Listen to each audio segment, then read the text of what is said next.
हाच का.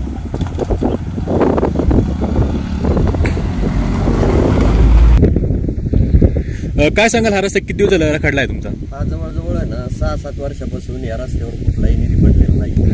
गुडघ्याच्या वर खड्डे आहेत, मुलं शाळेत जातात इथून झेडपीच्या, वाघाची भीती आहे आणि पायी पायी सुद्धा जायला नको वाटते, एवढा रस्ता खराब आहे. तुम्ही लागलं तर आता पहा अजूनही त्या खड्ड्याने पाणी आहे. बऱ्याच वेळा सांगून मंजूर आहे पण त्याचंही काही मंजूर आहे. तर कोणता रस्ता आहे हा नक्की? हा आळेशिंगे रस्ता. हां हां 6 वर्ष झाली, जवळजवळ 6 वर्ष याच्यावरती काहीच नाही. आणि एक थोडा पुढं झालेला आहे तर त्याचे खड्डे 1-1.5 वर्षात त्यालाही खड्डे पडलेले. पत्रव्यवहार पण केलेला आहे पंचायत समितीला, पण त्यांचंही नाही.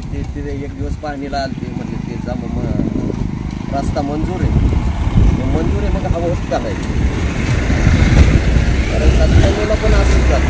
सिमेंट कॉन्क्रीटचा रस्ता मंजूर झाला, मोजणी झाली आणि तो रस्ताच गायब झाला. म्हणजे रस्ताच चोरीला गेल्यासारखं झालं. मग तुम्ही त्या संदर्भात काय पाठपुरावा केला होता?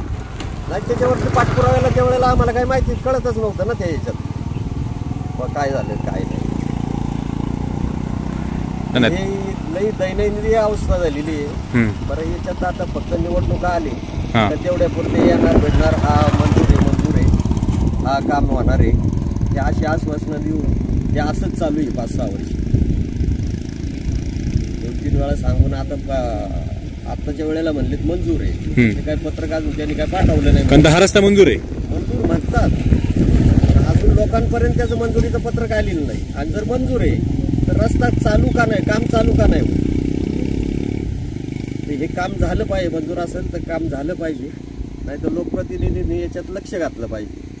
अनेक वेळा रस्त्यांची क्वालिटी चांगली होत नाहीये, काम निकृष्ट दर्जाचे होतात. तिकडे पश्चिम पट्ट्यात देखील तशीच कामं होतात. आपण काय सांगता याबद्दल? नाही, हे सगळीकडेच असं आहे.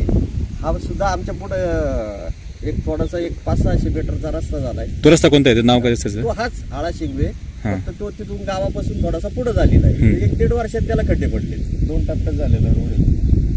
हा आधी पहिल्यांदा झाला होता, तो पुढचा रोड दुसऱ्या टप्प्यात झालेला. अशी पार्श्वभूमी आहे. वेळोवेळी आवाज उठूनही जर काही होत नसेल, या विभागाचे सदस्य कोण आहेत? त्यांनी काय लक्ष दिलं नाही का तुमच्या भागात? नाही, काय होतं, इलेक्शन होऊन गेलं का परत फिरकतीच नाही. इकडं पाहणी करीत नाही. भले पंचायत समिती असो, जिल्हा परिषद, स्थानिक ग्रामपंचायतवाले सुद्धा लक्ष देत नाही.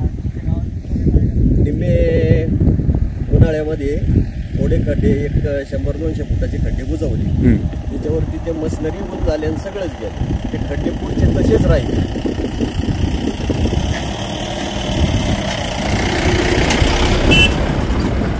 अनेक वेळा बिबट्यांचे हल्ले होतात. मागच्या बैठकीत सांगितलं होतं की ज्या रस्त्याच्या जे काही झाडझुडपं आहेत ती काढायला सांगितली होती.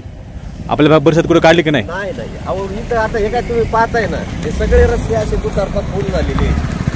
इकडे तर भीती एवढी, त्याच्या लहान 5वी-6वीला मुलं जाणारी शाळेत, अहो भीती वाटते मुलांना सुद्धा. मोठी माणसं घाबरतात, तर मुलांचं काय, सायकलीवरती जा हे करतात. तेव्हा तुम्ही आता टोटल परिसर बघा, सगळा पॅक झालेला आहे आणि खड्डेचं प्रमाणाच्या बाहेर येतं. कुठूनही हल्ला होत, याच्याकडे कुणीच लक्ष देत नाही. आता मोठ्या प्रमाणात लोक गावाला आले आहेत. या रस्त्याने वर्दळ खूप आहेत, खड्डे खूप आहेत. प्रशासन या अगोदर खड्डे भरायला लागत होते ना.